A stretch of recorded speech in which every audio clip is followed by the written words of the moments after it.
Happy 2018, Helena! 365 new days means 365 new chances. A new year brings opportunities for new adventures, and on this month's episode, we'll spotlight some businesses definitely worth exploring.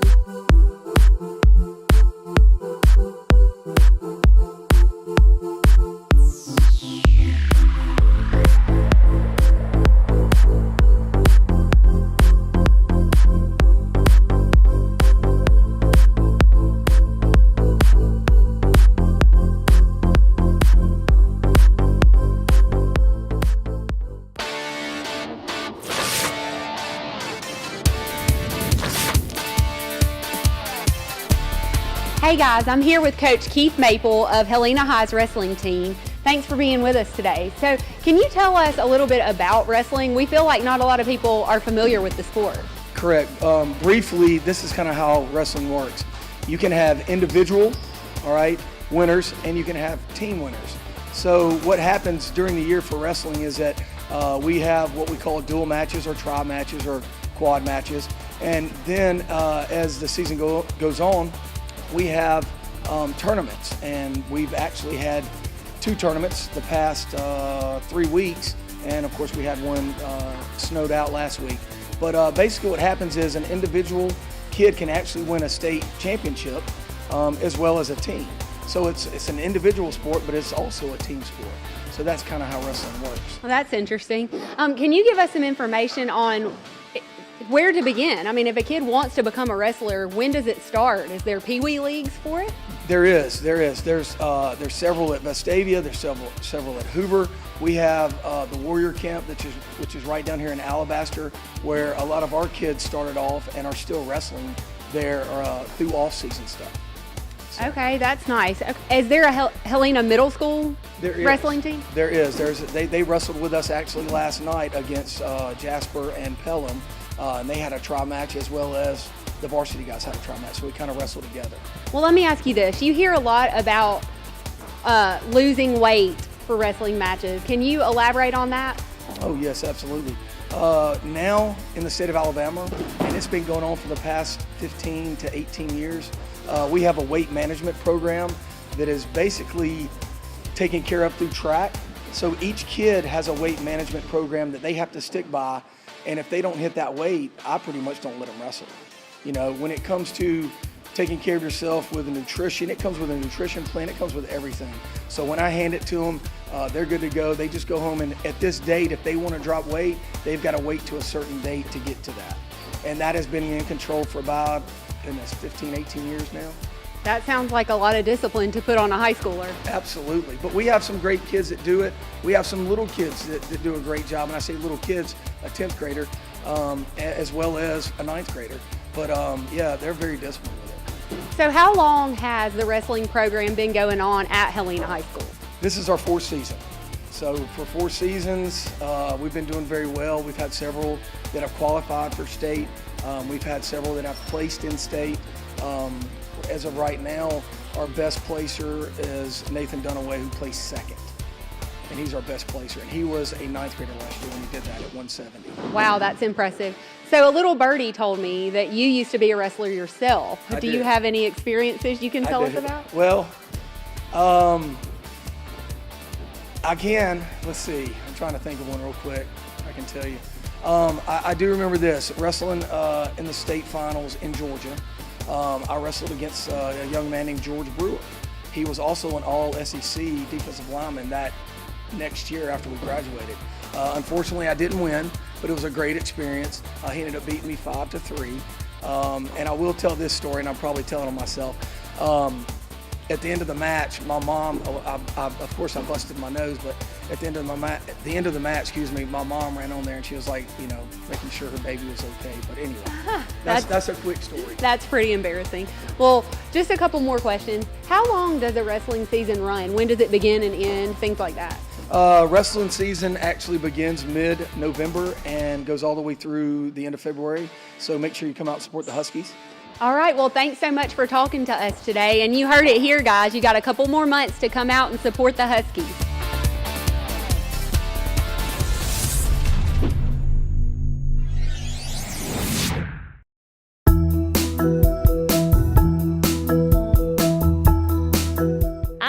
builder with Remax Advantage South, and today I am with Whit and Brett Winford of Winford Homecrafters. And we are at Deering Farms on Highway 95 in Helena. It's a new development. Second and third generation builders and Helena residents. How long have you been building, Brett?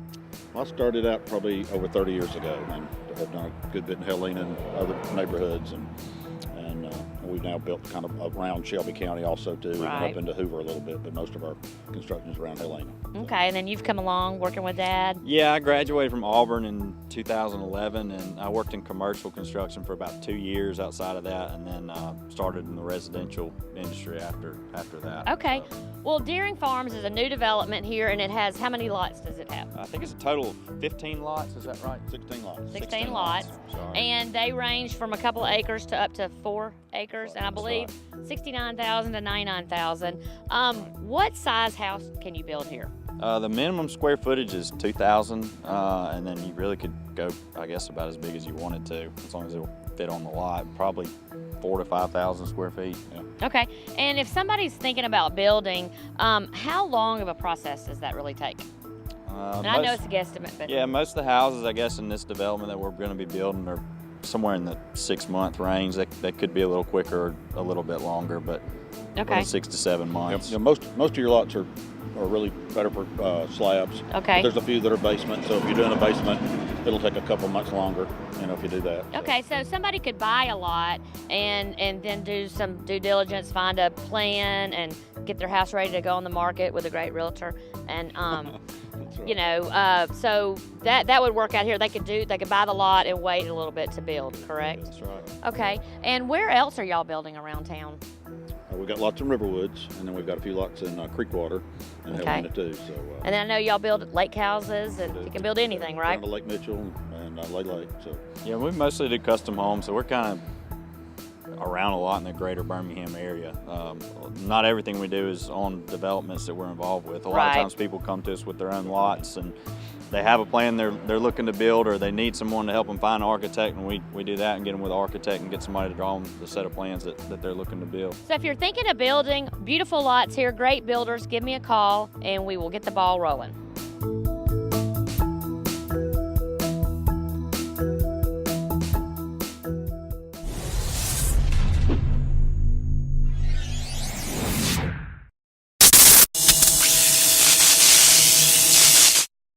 Our on-stage business for January is Team Insight Plus.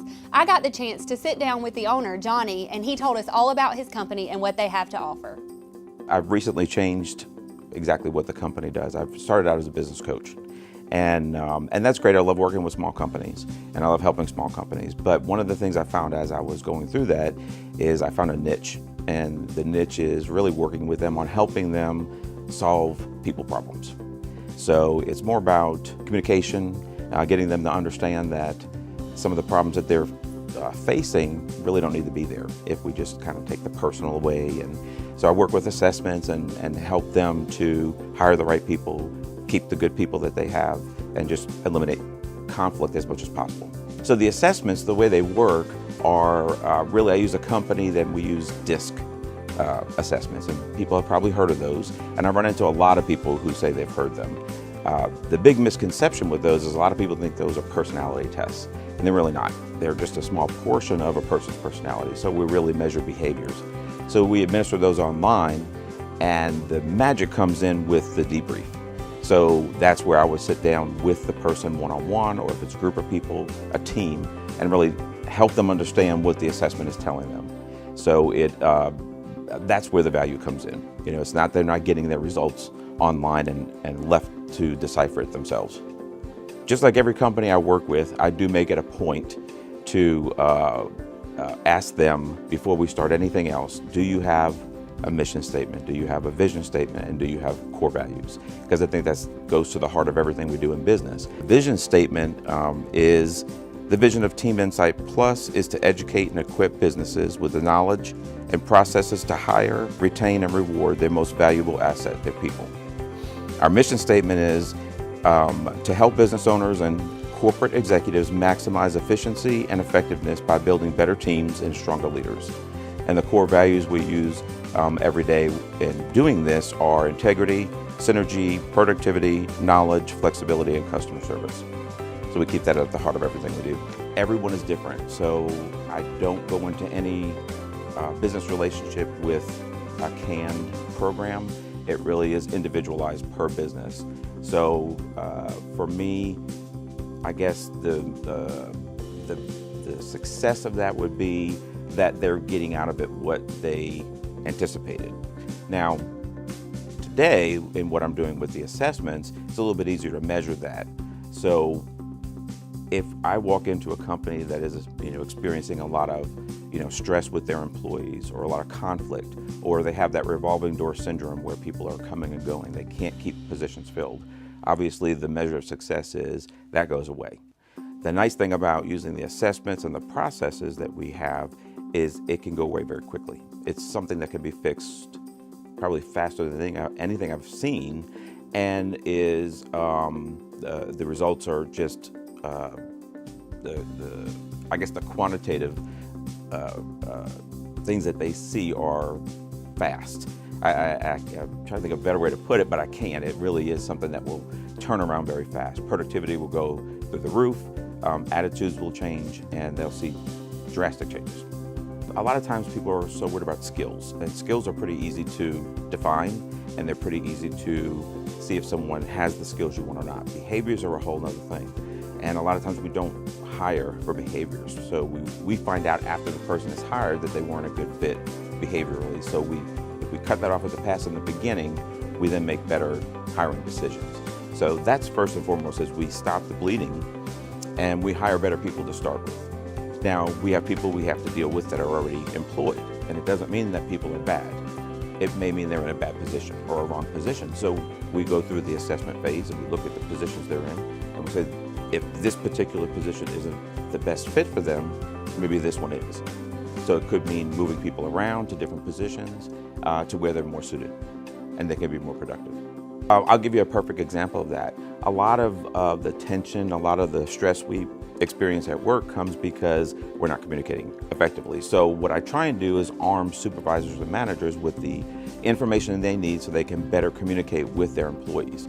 So a great example of that is I actually worked at a place where we did this and with all of our employees, and it was interesting where a lot of times we do things to please ourselves and we think we're actually pleasing the other person and we're not. So this example is a gentleman was celebrating his 10-year anniversary, and I had his 10-year plaque and a nice gift certificate, and I decided to surprise him. He was teaching a class. When I walked into the class, he immediately looked at me, asked me what I wanted, and I said, well, I'm here to present you with your 10-year anniversary certificate and plaque.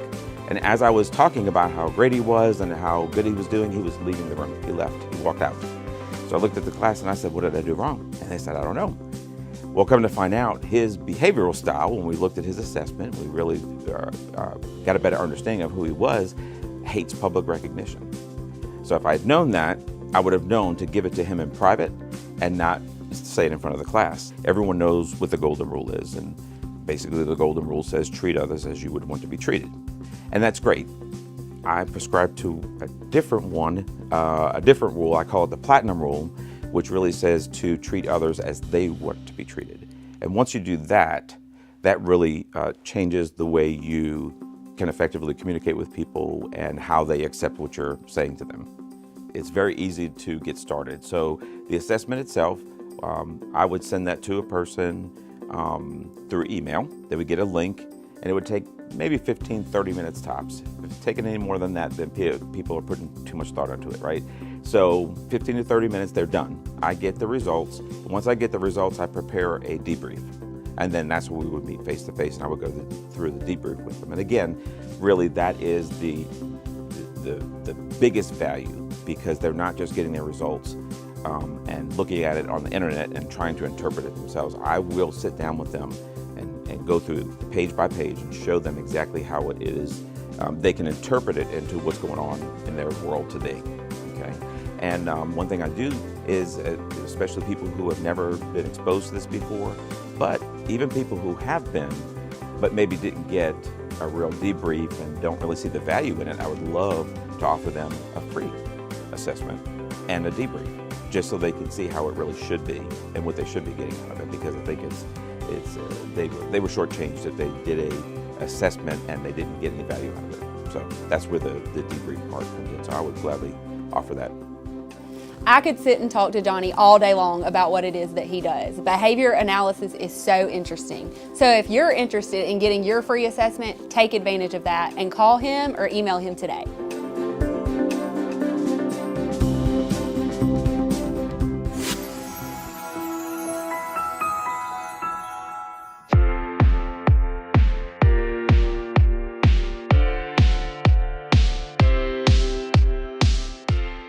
Welcome to this month's City Connection.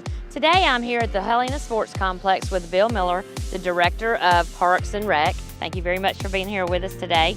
And we wanted to take a minute to talk about what Parks and Recs really mean in Helena and what all that covers. So when you hear Parks and Rec, that's more than just T-ball signups and soccer signups. What all are y'all in charge of? The Park and Recreation Department actually consists of the Sports Complex, Pin Hill Park, Joe Tucker Park, the Amphitheater, Senior Citizen Building, and the Community Center. We provide youth sports for baseball, softball, soccer, and football, as well as cheerleading here in town. Our department is in charge of running all of our sports, youth sports, and special events here in town. The facility here, the sports complex or the community center, what all can it be used for? The community center is actually a multi-purpose building. We use for receptions, parties, banquets. We also use it for our youth basketball season, and it can be rented out by the general public for these things. Cost depending on the size of your event, anywhere from $25 to $500 for the day. Okay, and if somebody wanted to rent this for, I know I've seen people use it for signing parties, birthday parties, how do they go about reserving this building? All you need to do is contact myself, Bill Miller, or Lily Clayton at the park office. It's 205-620-2877, and we'll look at our calendar and see where your event lines up and if we have space available for you. Okay, and I know the parks, we have all the youth sports, and it's coming up to spring sports, I guess now. Basketball is underway, and I see some construction going on here. What's happening at the sports complex? Right now, we are actually in the process of building our new soccer facility. We hope to have it ready for the spring, for our spring soccer. Right now we have our youth football field and baseball fields we share amongst the sports. So we're trying to expand to facilitate all our sports and all our kids here in town. Okay, well I appreciate you being here with us today, and as you can see there's lots going on at the sports complex and everybody's excited about the new field.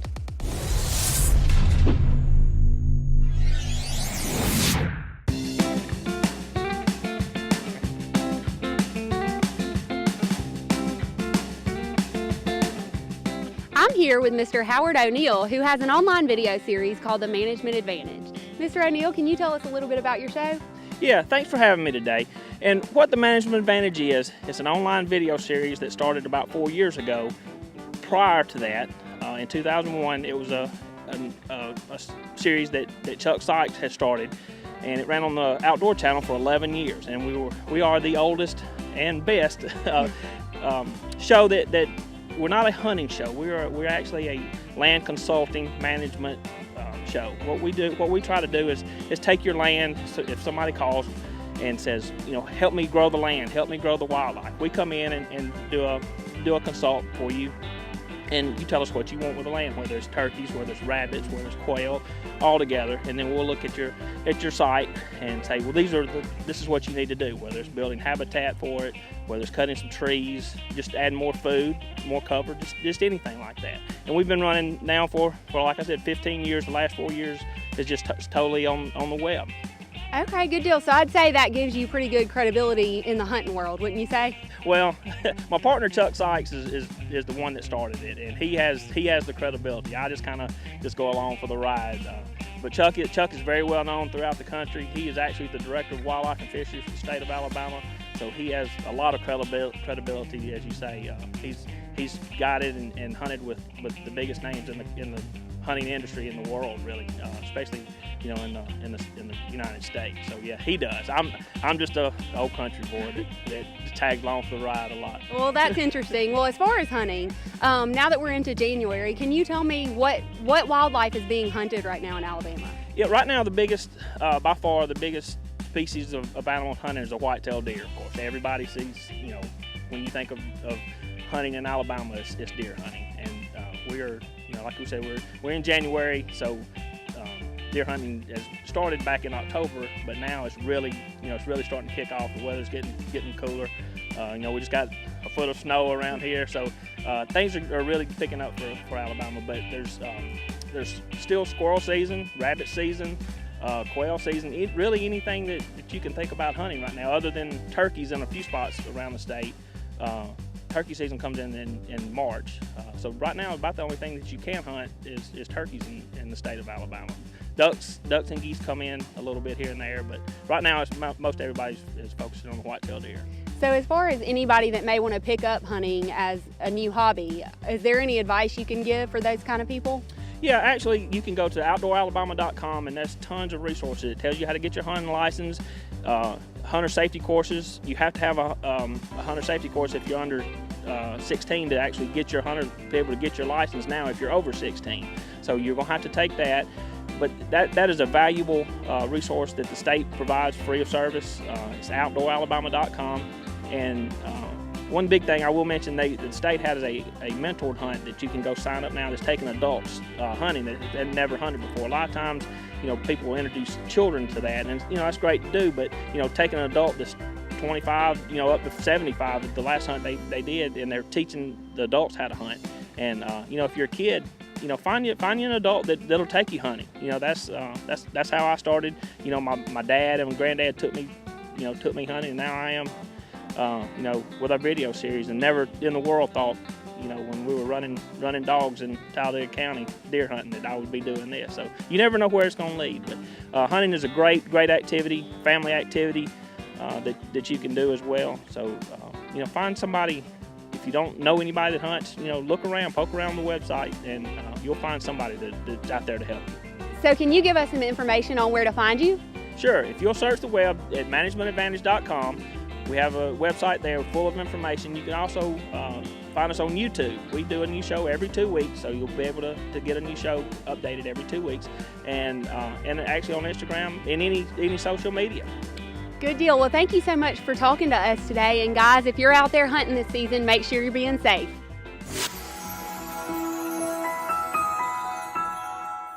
Thanks for watching this episode of Helena Living. Make sure to like and share our page to stay in the know on Helena happenings, and give us a shout if you want to find out how you can become a sponsor. Until next time, good luck with those New Year's resolutions, and may all your goals for 2018 be accomplished. Happy New Year, Helena.